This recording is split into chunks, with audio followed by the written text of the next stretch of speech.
Welcome, Allurion Aces. My name is Dr. Ram Chitani, but you can call me Dr. Ram. You probably already know me as the Chief Medical Officer and one of the founding partners of Allurion Technologies. I'm a gastroenterologist, and I was also the Director of Endoscopy at Beth Israel Deaconess Medical Center and Harvard Medical School for 20 years. I know, I look like I'm 29. I get that all the time. But as you probably figured out, I do know a thing or two about the anatomy, and in particular, the GI tract. But today, I am your Allurion captain, and I'm here to take you through your anatomy journey. So what is the digestive system?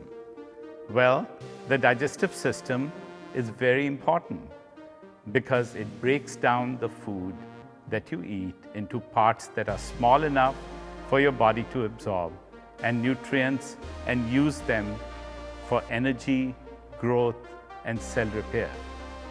So it's really true when they say you are what you eat. The gastrointestinal tract, or the GI tract for short, is the tract from the mouth to the anus, which includes all the organs of the digestive system. So let's stop dilly-dallying and get on board on a craft and start our voyage, so you can see for yourself just how amazing the human body is.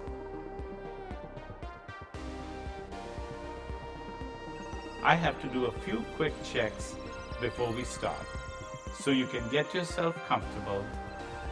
Okay, flight controls, free and correct. Doors and windows locked. Engines on. Okay, the mouth is opening. Are you ready? Here we go. Hold on tight. Aha, quick. Yes, we made it. It's a bit dark in here. Let's get those lights on.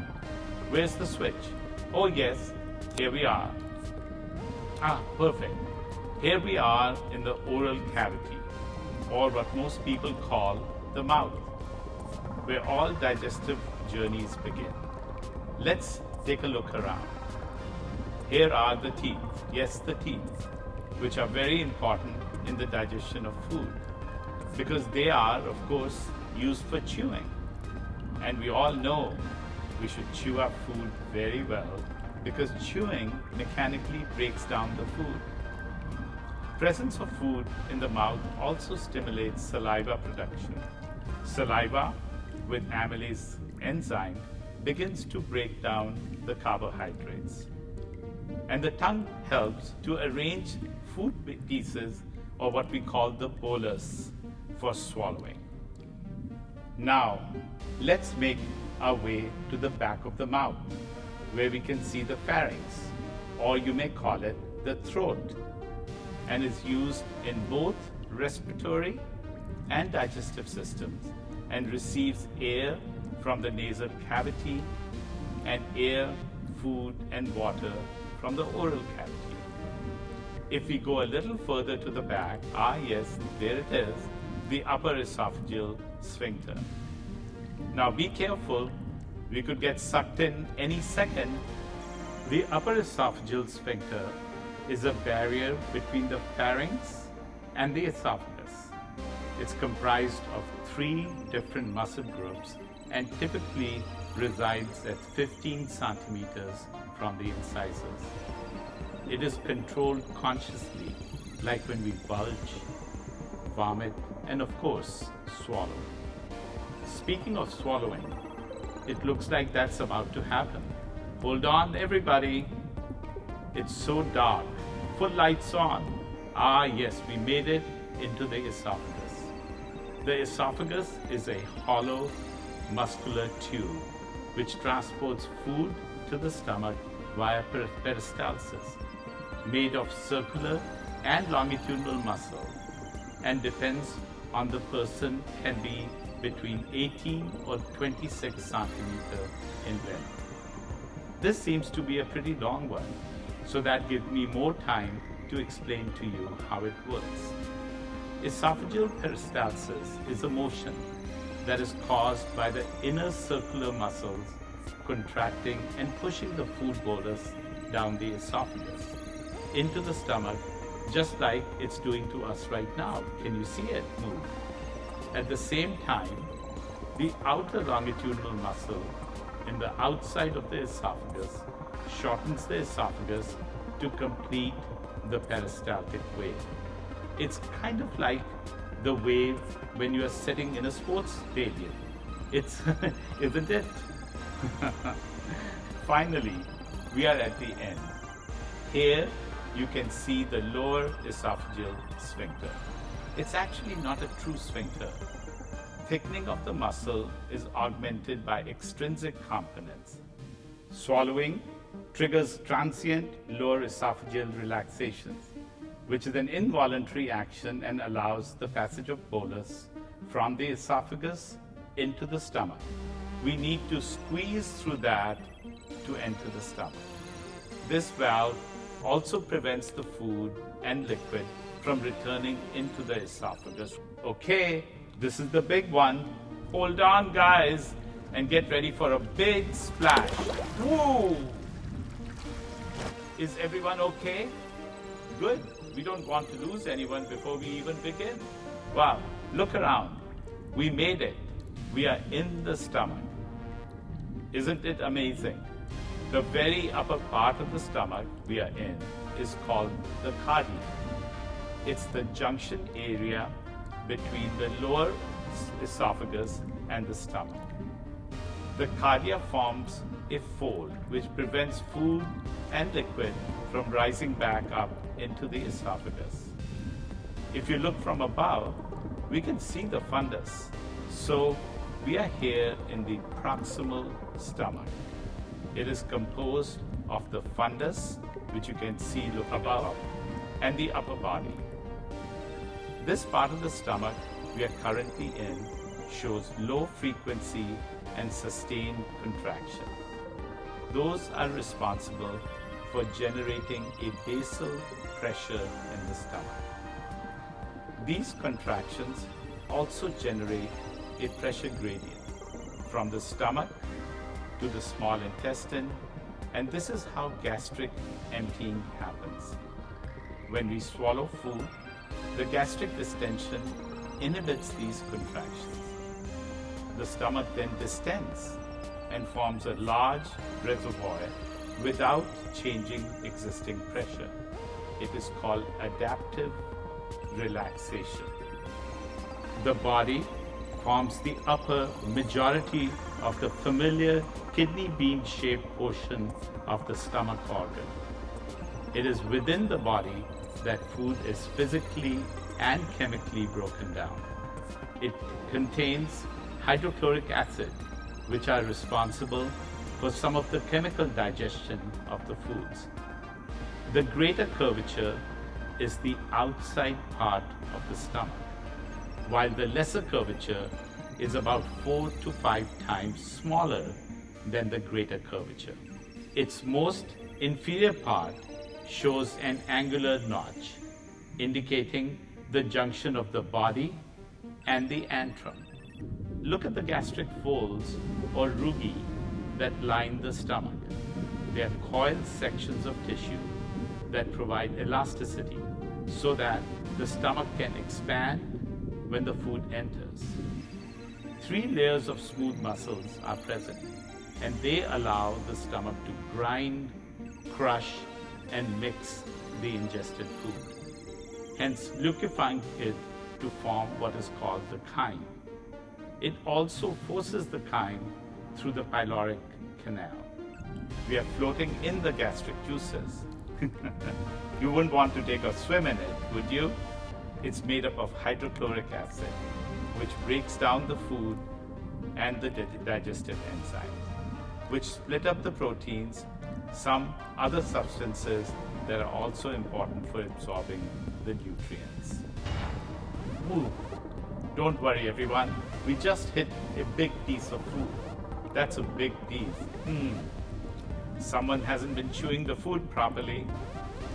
Now, I think it's time we got out of here before we have another crash. The next one could damage our aircraft, and we definitely don't want to get stuck. Right, we're going under. Submerge mode engaged. Thrust on. This is where we reach the distal stomach, composed of the lower body and the antrum. Here, as you can feel, there are a lot of strong peristaltic waves. And the more we get close to the pylorus, the stronger it gets. As you can imagine, those contractions constitute a very effective gastric grinder. And finally, we reach the last component of the distal stomach. Here we are, the pyloric sphincter. This is the start of our exit. Pylorus, Greek for gate guard. This valve connects the stomach to the duodenum. It relaxes and contracts from 0.5 centimeter all the way up to 2 centimeter to control the flow. Lucky for us, the Allurion aircraft is 1 centimeter wide, so we have plenty of room. While we are passing this door, let me briefly explain to you how does the gastric motility work. Motility in both the proximal and distal regions is controlled by a complex set of neural and hormonal signals. Nervous control is ruled by enteric nervous system as well as parasympathetic and sympathetic system. And we are through, straight into the duodenum. I bet most of you don't even realize how important your duodenum is. Hands up if you have ever heard of the duodenum before today. The duodenum is also the place where all the chyme gets mixed up with the bile and pancreatic enzyme. Now, why does that happen here? It's because the pancreas is located just behind the stomach that we just left. It produces each day about 8 ounces of natural juices, which are filled with enzyme. Some of these enzymes work together with the bile produced by the liver, and together they allow fats to be broken down and then absorbed by your body. Oh, just as an aside, when someone has a gastric bypass surgery, the pathway for digestion is diverted and food skips the duodenum. It then misses out on exposure to these digestive enzymes, leading to malabsorption of essential nutrients. Interesting, right? All these phenomena happening in the very center of our body. Did you know that the small intestine is about 1 inch wide and 20 feet long, or over 6 meters for those of you who prefer metric? That reminds me, I have an Allurion Academy to get to right after this, and the rest of the training team will be very mad if I'm late, so better get a move on. Now, we are making our way through the jejunum, which is the middle segment of the small intestine.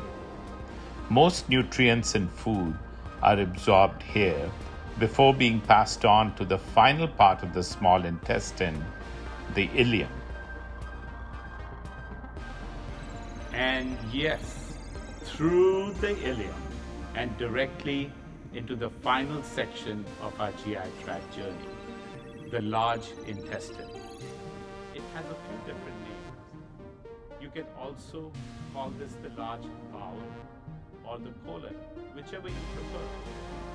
Water is absorbed here, and the remaining waste material is stored as feces. I'm sure you know a few different names for that too. But we won't mention any of those here today. Thank you very much. The start of the large intestine is called the cecum and ascending colon because, as you can feel it, it goes up. It absorbs the water and other key nutrients from the indigestible food, then solidifies it to form stool. The next part of the colon is the transverse colon, which is the longest part of the large intestine and connects the ascending colon to the descending colon, which is called the descending colon because, as you will see in a minute, it descends down. We have plenty of fuel to make it home, so let's turn the thrust on. We are in the descending colon and nearly at the end of our journey today. The descending colon stores the feces, or whatever you call it. The sigmoid colon contracts to increase the pressure inside the colon,